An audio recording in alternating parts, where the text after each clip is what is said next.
But on that topic of vulnerable people, Sarah, I know that you do a lot of work when it comes to street homelessness and down in Limerick and dealing with people down there. And we hear so often about the number of people who are homeless, but what is the story behind that number that we hear?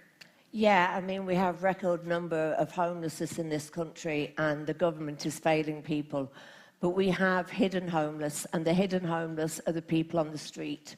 These are the people that are not even being counted for, because they will not go down to the local homeless action team and be put on a list for a hostel that most times when they go to the hostel, they're refused a bed. These people are living on the street, and we are a party for life, and these people are the most vulnerable people in society. And many a time I walk past and I see people walking past them. Well, I always stop and say hello and say, what is your name and what is your story? And in every single one of us, people and scientists are saying we're born with addiction. Some of us can be addiction to social media, some of it can be an addiction to gambling. But we are awash with money in this country, but we're also awash with drugs. And people are actually coming into the cities from the villages, from the towns, because they are so ashamed. They do not want their families to see them. And I'm on the streets, I'm feeding the homeless, and I'll hear a voice, and I'm like, that's a Dublin accent. And I said, can I get you a bed tonight? And when I've rang the homeless action team, they said, if they're outside of the county and they do not come from Limerick, they do not get a bed. So they're sleeping in a doorway.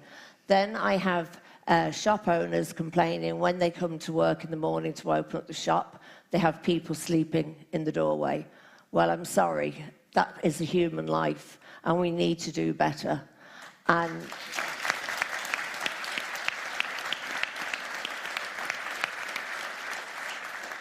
incredibly, in this country, only people who die on the streets are only counted in Dublin.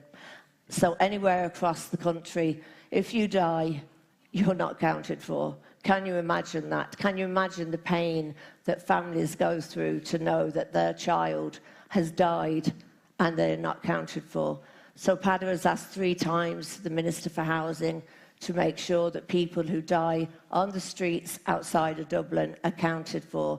And I have put a motion to Limerick City and County Council, and luckily it was passed. And look, from now on, people that die in homeless services in Limerick will be counted.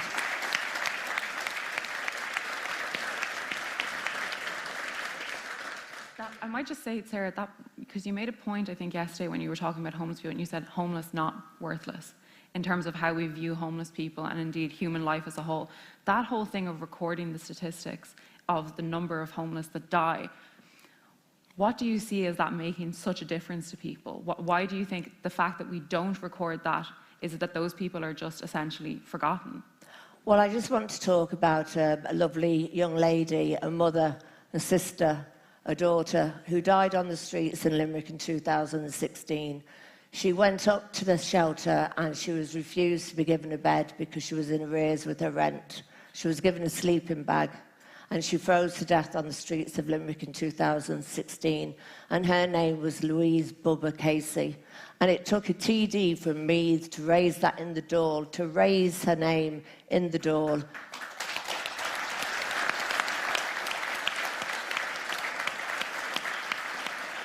Her mother cried into my face when she'd actually seen PADA discuss it in the Dáil. She said, when Louise first died, it was, a shocking death on the street, and she had every journalist in the whole country calling to her door. She said for 3 days, journalists were there wanting the story. She was in every paper, she was on every radio station, and she said, then Louise died, we buried her, and no more was said about Louise. So what I wanted to do, and with PADA raising it in the Dáil, and with the fact now that we are going to be counting people that die outside of Dublin, can you imagine that Louise's name will always be on people's thoughts? So that's what it's all about.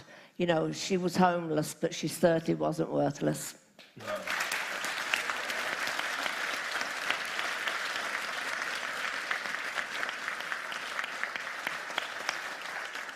Pater, if you wanted to come in there. Yeah, I just want to pay tribute, first of all, to the work the Councillor Sarah Beasley does in Limerick in relation to this. I know you're out with your team literally every Monday night, I think it is, overnight, making sure that people have, hot foods, hot drinks, etc. And, there's a couple of points I think is really important. First of all, the humanity behind each so-called statistic, that each of these individuals is a mother, a father, a brother, or a sister, or a child. And that we have a responsibility to look beyond those statistics into the fact that these are real individuals. The second thing is, and it might sound a dark thing about tracking the numbers of people who are dying on our streets, but it's not. If we're not even measuring the size of the problem outside of Dublin, how in the name of God are we actually going to start to tackle the significance of the problem?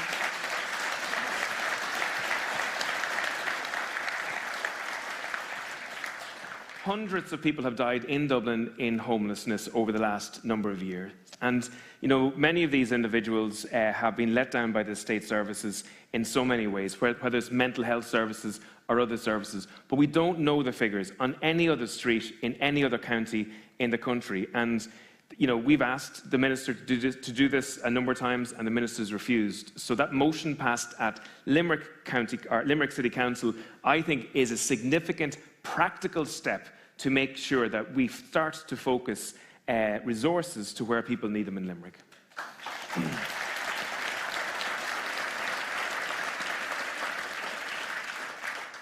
I think what is common across all of these topics is we see that there isn't movement in the direction that people want to see. And Pater, one of the questions I might ask you is that we know that across Ireland, everyone has for a long time their family party. People are my grandfather was Fianna Fáil, my grandmother was Fine Gael, and they continue to vote with the family vote, essentially.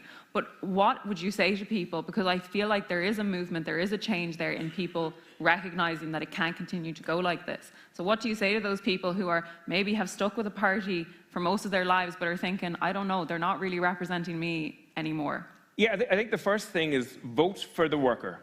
Because if you don't vote for the worker, you won't get the work done. And that's the first thing that's really important in politics.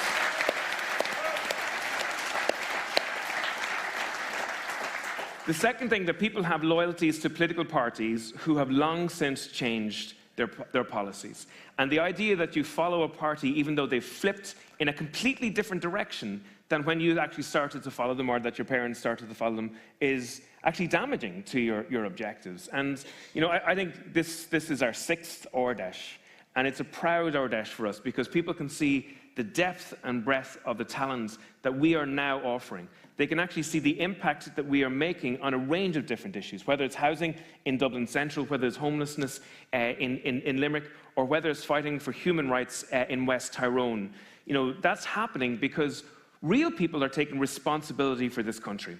Now, people often say, the politicians in Leinster House, they're doing nothing, they're not doing the jobs that they're meant to do. But the reality is, we all live under the same sky. We are all responsible for this country.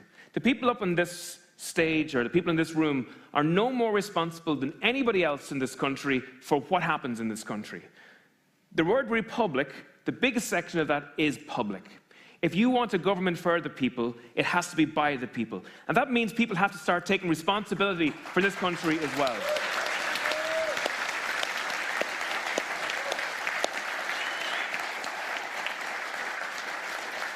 And one of the best ways that people can take responsibility is to simply get involved in the fastest growing political movement in this country as a member, to participate in our development and to organise. And when we organise and we are active, we win hearts and minds and we can make an impact.